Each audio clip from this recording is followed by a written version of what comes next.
Assalamualaikum warahmatullahi wabarakatuh. Waalaikumsalam. Al-Fatihah. A'udzu billahi minasyaitonir rajim. Bismillahirrahmanirrahim. Alhamdulillahirabbil alamin. Arrahmanir rahim. Iyyaka na'budu wa iyyaka nasta'in. Ihdinas siratal mustaqim. Shiratal ladzina an'amta 'alaihim ghairil maghdubi 'alaihim waladdallin. Bismillahirrahmanirrahim. Qala rabbi shrah li sadri wa yassir li amri. واحلل عقدة من لساني يفقهوا قولي سبحانك لا علم لنا إلا ما علمتنا إنك أنت العليم الحكيم. Bismillahirrahmanirrahim. Melanjutkan kajian kitab Arba'in Nawawi. Malam ini kita sampai pada hadis yang keempat. Jadi satu malam satu hadis. Bismillahirrahmanirrahim. Al-Hadithur Rabi', hadis yang keempat, an Abi Abdurrahman Abdullah bin Mas'ud radhiyallahu ta'ala anhu. Qala dawuh sinten Ibnu Mas'ud, hadatsana ngadisi ingsun sinten Rasulullah sallallahu alaihi wasallam. Wa huwa haluti kanjeng Nabi as-shadiqu wong kang temen al-masduq kang banget temene. Inna hadakum satamane salah siji sira iku yujma'u den kumpulake apa khalqu kedadiane akad fi batni ummihi ing dalem weteng ibuke akad arba'ina ing dalem 40 apane yauman dinane dikumpulake rupatan kelawan rupa mani. Jadi sebelum kita jadi itu kita masih berupa mani selama 40 hari. Tumayakuno tuli ana apa akad iku alaqatan. Alaqatan itu getih kempel, semacam getih tapi kempel. Mitra dari sepadannya 40 hari kedua sudah kempel.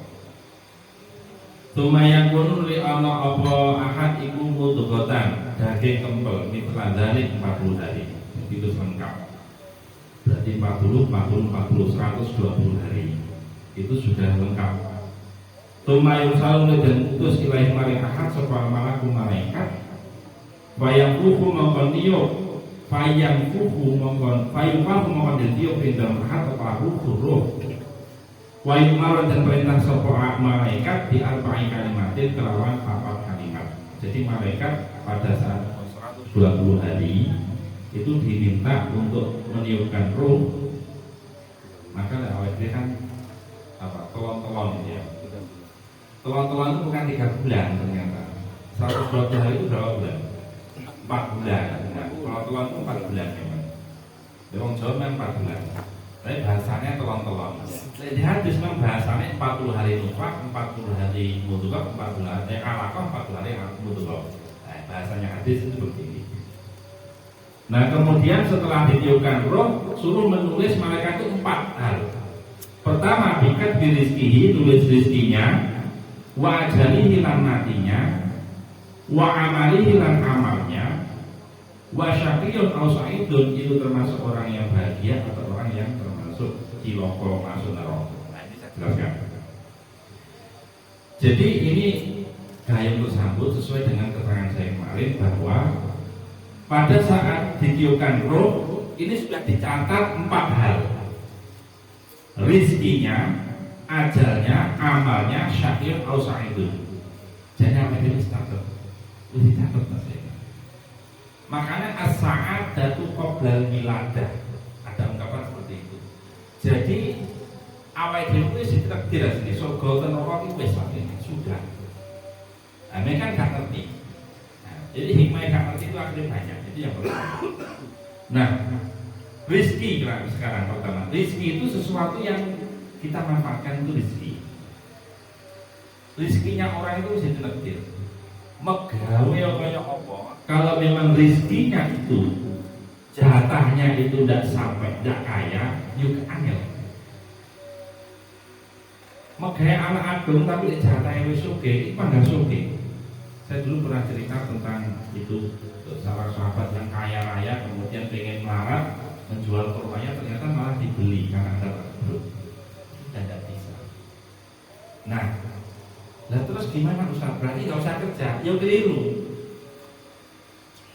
Kanjeng Nabi dalam riwayat lain juga dawuh ikmalu kullun muyassarun ala ma khuliqalah. Beramalah kalian segala sesuatu itu digampangne marang perkara sing ditakne kanggo iku. Maksudnya ngeten.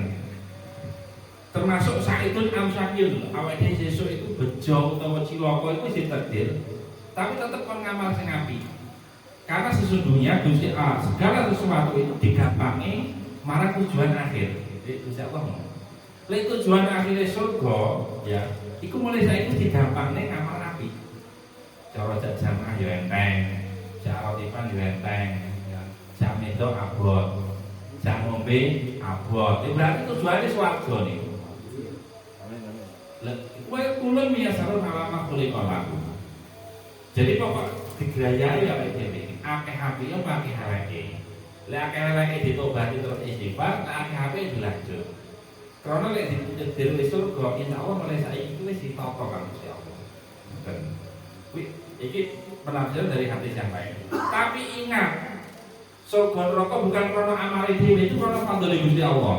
Gusti Allah nek di surga, ya surga neraka ya neraka. Ngoten. Iku itikad kita harus tahu itu Ahlus Sunnah wal Jamaah ngoten. Perkara awake usaha, salat malam, ngaji nggih monggo. Iku pakai dalil kulun miyasarun alama khuliqalah kuwi mau. Nah, awake dhewe iman mau kebaikan insyaallah dosane surga kan. Begitu juga sebaliknya. Jadi itu terkait dengan rizki ajal. Ajal, saya pernah cerita tentang ini malaikat maut. Saya tadi baca di salahnya ini yang kitabnya itu ternyata itu gini ceritanya. Nabi Sulaiman dengan sahabatnya itu malaikat maut itu datang. Malaikat maut itu melihat sahabatnya Sulaiman itu tajam sekali. Tajam sekali, kemudian malaikat maut pamitan. Nah, si sahabatnya Sulaiman itu tanya kepada Nabi Sulaiman, ya Sulaiman siapa tadi kok melihat saya kayak gitu? Itu tadi malaikat maut. Itu kata Sulaiman, Nabi Sulaiman. Saya kok rasanya mau dicabut nyawa saya. Terus, tolonglah anginnya sampean perintahkan untuk membawa saya ke India. Padahal saya di Palestina. India Palestina kan jauh sekali. Kamu sekarang mau ke India? Iya. Setelah itu dia angin disuruh membawa orang tersebut ke India benar. Setelah di India, ternyata dituntut di malaikat dicabut di sana. Setelah itu malaikat kembali ke Nabi Sulaiman. Cerita, kenapa tadi sampai kok melihat sahabat saya dengan begitu tajamnya? Saya itu gumun tadi. Kok bisa? Saya diperintah Allah suruh mencabut orang ini, tapi di India, tapi kok posisi masih di sini. Saya tuh heran. Makanya tali harus ini ya caranya nyabut. Karena kalau belum di India, saya nggak berani nyabut. Perintahnya suruh mencabut di India. Nah terus, dan ternyata tiba-tiba dibawa ke India. Saya cabut di sana barusan. Katanya oleh malaikat itu. Jadi ajaran Bibli itu contohnya di mana kita meninggal. Boleh kubur ini sebelah kiri, boleh Nabi itu ditentukan. Saking gak ngerti aja, makanya nanti susah sing apik. Kan nggak tahu, kita itu tidak tahu. Makanya itu. Terus kemudian Saidun Amsakiyun. Nah, ada cerita lain namanya Barsesok. Ini kita sarai ini wow. Jadi tidak jaminan orang yang amal soleh itu bisa masuk surga, atau orang yang maksiat sekalipun masuk neraka, itu bukan jaminan. Jadi Gusti Allah tidak berarti. Tenggerotu nasinya juga ada, ini tidak ada. Namanya Barsesok itu santrinya itu sudah puluhan ribu. Puluhan ribu, dan diriwayatkan di situ santrinya itu iso mebur, santrinya itu sampai iso mebur, saking saktinya Barsesok itu. Lek ngaji ini awang-awang. Terus terakhir roti terus bocor-bocor. Ngimpi mungkin iso. Tapi zaman saya kan wis aneh dong. Zaman dia pakai orang kampung. Nah, si Barsesok kemudian si malaikat tadi, malaikat itu apa? Gusti Allah dawuh ning malaikat. Malaikat sampai dawuh Gusti itu kawula jenengan luar biasa dengan Barsesok. Luar biasa. Itu sangat semibur kowe. Tapi Gusti Allah dawuh, "Oga, aku ngerti, kowe sing gak ngerti aku ngerti. Ini sesuk kafir mlebu neraka." Lah, si iblis itu dengar percakapan ini. Karena dulu sebelum Nabi Muhammad lahir, itu iblis itu bisa mencuri apa namanya pendengaran langit. Sekarang tidak bisa. Maka sekarang kayak dukun-dukun ini kadang sakti, kadang enggak, itu ya biasa. Tapi sebelum Nabi Muhammad lahir, itu dukun benar-benar sakti. Karena jin-jin iblis itu bisa mencuri kabar dari langit. Nah, sekarang nggak bisa karena Nabi Muhammad lahir, tutup. Nah, jin itu tahu, kemudian jin itu goda Barseso itu. Dia itu di depan Barseso sholat itu khusyuk sampai nangis, sampai nangis. Akhirnya Barseso ini gawok. Aku sih pengen gak iso sampai nangis mulu, jangan sholat nangis. Akhirnya jadi iblis. Iblis membawa menungso. Wah, iblis kok sampai hebat. Ya Allah, ngeten Kiai. Saya itu buat saya pernah melakukan dosa besar, akhirnya saya jangan nangis kayak ini. Aku pengen saja nih bersama. Anu, jangan melakukan dosa liat. Iblis saya kalau melakukan yang baca saya. Terus kira-kira dosa apa yang ada? Anu mawon, membunuh. Aduh, gak berani membunuh dosa besar. Saya kalau membunuh itu masuk neraka. Jadi, ojo bunuh, saya membunuh. Anu mawon, saya waktu kaki tak uang zina. Mawon ibu jadi uang. Wah, itu gak berani saya terus gak lihat. Akhirnya iblis juga kurang akal. Anu mawon Barseso, ngombe arak segelas mawon. Kan mari kono bar-bar toh. Oh iya, masuk. Terus sampai yang warung kono atau mojok kono sing dodol wong itu sampai kono beli sana bentar. Akhirnya sana bener. Di warung pojokan keduanya perempuan, dia minum arak segelas. Mabuk, setelah mabuk lihat perempuan keduanya diperkosa. Setelah itu suaminya datang mau melerai, dibunuhlah suaminya. Tiga-tiganya terjadi di lapangan Barseso itu. Akhirnya kemudian dihukum oleh raja pada saat itu, dihukum cambuk dan dihukum pancung karena membunuh, hukumnya dibunuh. Nah, setelah itu setan tadi datang, iblis tadi, saya bisa menolongmu agar kamu sujud kepadaku. Bagaimana saya sujud? Kata Barseso, anggukan kepalamu bahwa tanda kamu sujud kepada. Dianggukan kepala, dipancung. Akhirnya dia mati dalam keadaan kafir. Nah, itulah yang melandasi juga surbul khamri subuli khotiatin. Minum arak itu pokok dari segala keburukan, pokok dari segala kejahatan. Maka saya ini enak misalkan kalau saya seneng ngomben cepat dan dilete. Ngombennya besok di akhirat. Di akhirat itu enak bengawan kali itu teko laban. Wa anharu bil laban, wa anharu bil laban lam yatablayar ta'muh ya. Teko susu. Wa anharu min asal itu sofa, teko madu. Terus teko banyu sing bening. Terakhir waham min khamril ladatil lisyarifin. Jadi dari khamr yang ladat itu lezat bagi orang yang meminum. Maka saya ingin tempat besok akhirat mendapatkan khamr. Amin. Jadi saya lanjut. Bismillahirrahmanirrahim. Fa wallahi la ilaha ghairuhu. Demi Allah yang tidak ada Tuhan selainnya. Inna ahadakum la ya'malu bi'amali ahli jannah hatta ma yakuna bainahu wa bainaha illa dhira'un wa yasbiqu al-kitab fa ya'malu bi'amali ahli nar fa yadkhulaha. Sesungguhnya salah satu di antara kalian beramal sebagaimana amalnya ahli surga, sehingga antara dia dengan surga itu tinggal satu itu segini. Kemudian fa yasbiqu al-kitab, tapi di kitab di Lauh Mahfuz tertulis dia orang yang syaqiyun. Maka dia sebelum meninggal melakukan amal yang orang ahli neraka, dia masuk neraka. Jadi seperti Barseso tadi. Kan luar biasa ya. Orang yang kamu surga. Tapi buktinya tidak. Sebaliknya, wa inna ahadakum la ya'malu bi amali ahli nar hatta ma yakuna bainahu wa baina illa dhira' fa yasbiqu 'alal kitab fa ya'malu bi jannah fa yadkhuluha. Orang amal kayak ahli neraka, setiap hari Ramadan gak pernah sholat, tetapi kemudian dia tobat, malu bi'amal ahli jannah, maka dia masuk surga. Maka klasifikasi orang di dunia itu ada 4. Satu, orang yang khidmah. Khidmah itu yang ngabutin Gusti Allah dan mendapat surganya Allah. Itu berarti para nabi, para wali, para mukminin. Mukmin maksudnya mukmin itu yang mati gawe iman. Iku ya khidmat ning dunya yaitu suatu. Itu yang pertama.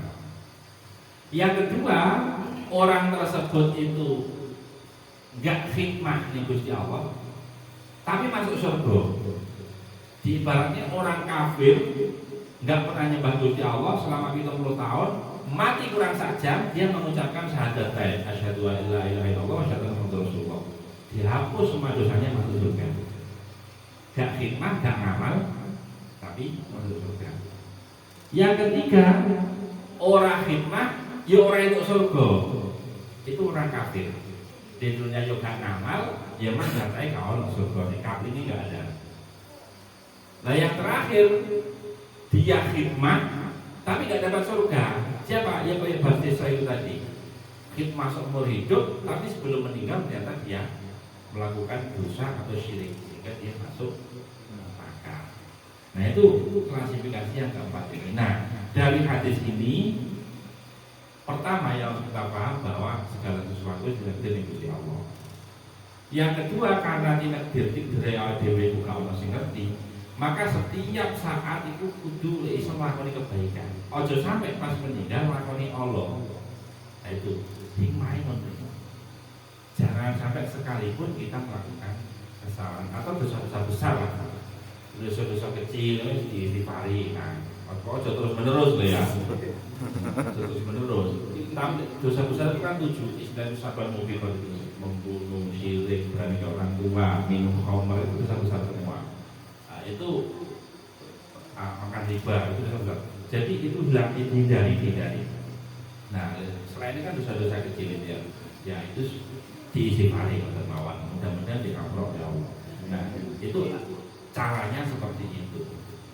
Maka di hidup itu ya kita harus sadar, waspada. Tapi betul saklar teng kitab itu dijelaskan bahwa sangat jarang sekali orang yang awalnya taat kemudian jadi kufur masuk neraka.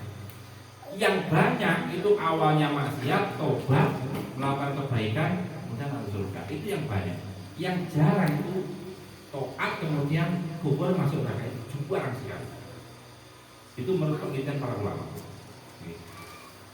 Kan dia benar tak? Kadang-kadang awal dewi itu sudah wablek kalau takut itu semua petang pulau aku semua dandongnya bisa tobat. Ya benar. Itu kamu kok bagus itu.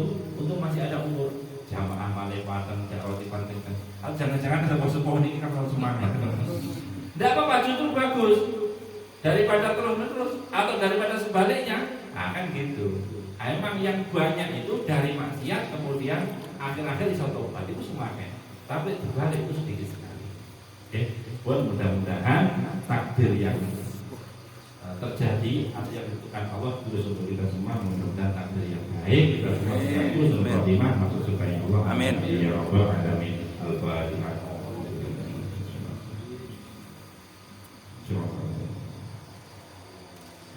Assalamualaikum warahmatullahi wabarakatuh.